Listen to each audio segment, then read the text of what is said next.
बघा बा, एक रोम्बस दिलाय, तर रोम्बस तुम्हाला डायगोनल दिलेत. तर नाव देऊ आपण A B C D. Diagonal दिला 24 सेंटीमीटर आणि 32 सेंटीमीटर. तर आपण एसी ला पकडू 24 आणि बीडी ला पकडू आपण 32. कळालं का? फक्त लक्षात ठेवा, रोम्बसचे डायगोनल असतात ना, ते जेव्हा एकमेकाला इंटरसेक्ट करतात ना दोघांना असे छेदतात ज्या पॉइंटला, तो पॉइंट किती डिग्रीचा तयार होतो? 90 डिग्रीचा तयार होतो. कितीचा? 90 डिग्री तयार होतो. आणि दुसरं काय की तो जेवढा डायगोनल असेल त्याचे बरोबर हाफ तुकडा होणार. म्हणजे काय? हा टोटल किती आहे बा? 24 आहे का नाही? तर अर्धा किती असणार आहे? 12. हे किती अर्धा असणार आहे? 12. कळालं ना? हा बीडी किती आहे टोटल? 32 आहे. तर अर्धा किती असणार आहे? 16. हा किती असणार आहे? 16. कळालं का?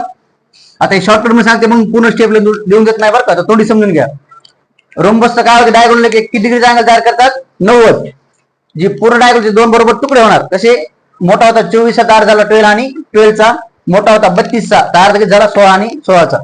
कोणता बी एक ट्रायंगल पकडायचा, आपल्याला पेरिमीटर काढायचं ह्या क्वेश्चन मध्ये. तर रोम्बसचं पेरिमीटर काढण्यासाठी आपल्याला एक साइड माहित पाहिजे. ती साइड आहे बघा, ही रोम्बसची साइड आहे की नाही? एबी. बरोबर आहे की नाही? ती कोणाच्या समोर येईल? 90 डिग्रीच्या समोर येईल की नाही?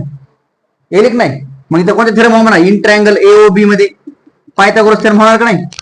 काय बा पायथागोरस थेरम? हायपोटेनस कोणती आता इथं? एबी. त्याचा करा स्क्वेअर. दोन साइड कोणत्या आहेत? एओ आणि बीओ. तर एओ चा स्क्वेअर करा आणि बीओ चा स्क्वेअर करा. एओ चा म्हणजे किती बा? 12. त्याचा करा स्क्वेअर. बीओ म्हणजे 16. त्याचा पण करा स्क्वेअर. 144 प्लस 256 म्हणजे किती बा? 400. हा कोणाचा स्क्वेअर बा? 20 चा का नाही? तर ए बी व्हॅल्यू आली आपली 20. म्हणजे आपल्याला साइड मिळाली रोम्बसची. बरोबर आहे की नाही? तर पेरिमीटर ऑफ रोम्बसचा फॉर्म्युला काय?